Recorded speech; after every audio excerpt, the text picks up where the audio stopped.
Hello friends, இன்றைக்கி நம்ம பால் சர்க்கரை பொங்கல் செய்ய போகிறோம்ப்பா.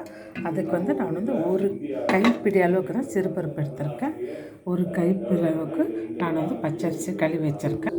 இப்போ நம்ம எடுத்து வச்சுருக்க சிறுபருப்பு போட்டுடலாம்ப்பா. நம்மளுக்கு பருப்பு வேகும்போது ஒரு ஸ்பூன் நெய் ஊற்றிட்டோம்ப்பா. நம்மளுக்கு பருப்பு முக்கால் வேக்காடு வெந்துடுச்சுப்பா. நான் அரிசி போட்டுட்டேன். நம்மளுக்கு அப்படியே நல்லா வெந்து வருதுப்பா.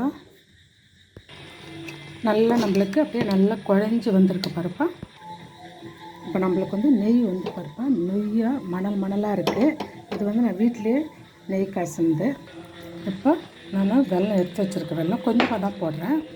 இது கொஞ்சம் ஏலக்காய் பொடி சர்க்கரையில் போட்டு நான் போடுறேன்ப்பா. அதே போல் நெய்யில் முந்திரியும் திராட்சை நான் போட்டுறேன். நம்மளுக்கு பால் சர்க்கரை பொங்கல் ரெடி ஆகிடுச்சு ஃப்ரெண்ட்ஸ். டேஸ்டியாக